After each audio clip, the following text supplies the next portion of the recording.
Okay, everybody, welcome at this week's Sparkling Conversation, where Shanie Boshoff is going to talk to us, and we hope you get a spark for the week. Thank you, Shanie. Great. So never lack motivation again. Many of us find hard tasks quite daunting.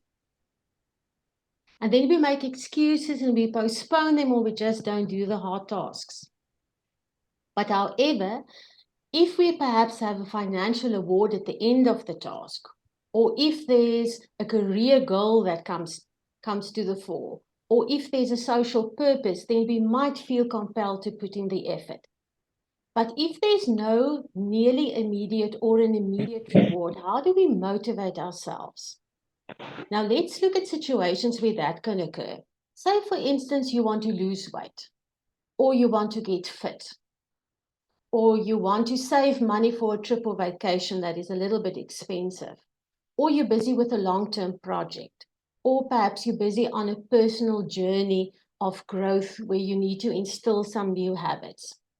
Then it's going to be a longer, harder task to do. And then there's no immediate award. So where do you get your motivation from? Now, there seems to be external rewards and internal rewards. That's simplifying it really, really. But an external reward could be the outcome of the task to reach the end result or the outcome of it. But if we look at internal motivation and rewards, there seems to be two components that play a very, very big role. And the first one is the strength of and the power of endorphins. So those are the feel-good hormones we know that are secreted, and you experience those when you hug someone that you really adore, or you're eating that pudding which you really love, or you're busy with an activity that so much excites you. Then those hormones are secreted and you've got that I feel good feeling about it. So in the brain, there are neural circuits of endorphins. I didn't know that, but they are like spurts of endorphins on a regular basis that are released. But when you only focus on the outcome or the end result, then your brain doesn't register those secretions that are automatically taking place. So that actually just means that in that moment, in the hardship, and if you do not register that specifically, then you will not feel pleasure or excitement or fun. And therefore, it feels like a tedious, very hard job where you can't get effort, you don't want to do it anymore, and you just postpone it. So that is the endorphin side. But did you know that endorphins actually control your perception of time? So you find that when you're busy with a hard task that you really don't like, it takes long and it takes forever. So just again, the endorphins actually control your perception of time. Okay, so let's get to the other one. Now, the growth mindset.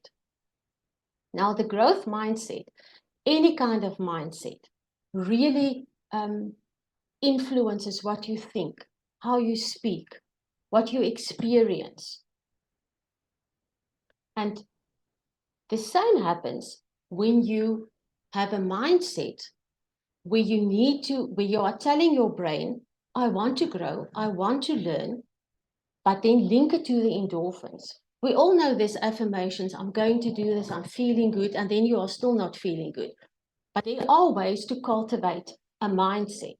So a mindset doesn't fall from the sky. It doesn't happen just at once. You need to cultivate it. And how you cultivate a mindset to link to the endorphins and tell your brain, hey, I want to feel good in this moment, not at the end of it all, is by telling yourself a few things. And it could be things like, I really want to do this. I actually decided to do this. I love doing this. Oh, I'm actually feeling a little bit pain in this situation. But in a moment or two, the endorphins are going to come through and I'm going to feel excited about this. There are really benefits in this. But you see, as I said in the beginning, our brain are secreting the endorphins. But if we are not making an effort to tell and remind our brain to do that in the activity and only focus on the outcome, which we as lemon managers or as achievers or as goal setters often do, then you won't feel the pleasure in that specific situation. So let's just make it practical. There's a lot of research done in this regard, but I did my own little research, and I'm quickly going to tell you about that. So my husband is a walker, and he's fit, and he's tall. I'm not in for exercise. I'm not fit, and I'm not tall. So when we walk together, he walks and I trot. So we have this understanding that when we are going for our walks, we release each other after a very small, a short little while, and then we go merrily on our own way. So Saturday morning, we went to Blobergstrand to go and walk along the beach.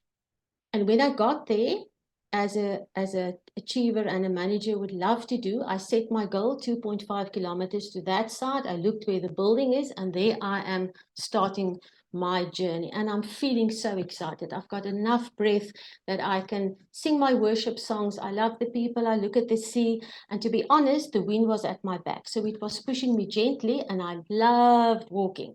And then I got to 2.5 and I turned around. And then things got very difficult because I was tired. And on the other hand, the wind came pushing me back. And what was the first thing I did? I started looking, where's my car? I couldn't see it because it was just too far. I was focusing on the end and the outcome. And then immediately I understood at that specific point, now I need to get these powers of these endorphins, which I don't know where to find at this stage because I'm huffing and puffing. I need to get those, and I need to have a growth mindset. So I started looking around, and I started focusing and being mindful in the moment of my breath. And then I started seeing that, telling myself only 2 more steps, and then the third one is not going to be so bad. And it actually worked. I was trying to get the fun in the moment, looking at the sea and trying. On the other hand, I decided to get something that I really love, and that's thinking about a situation and getting to answers. So I gave myself a challenge. And before I could say whatever, I found myself being back at the car. So remember, endorphins controls your perception of time.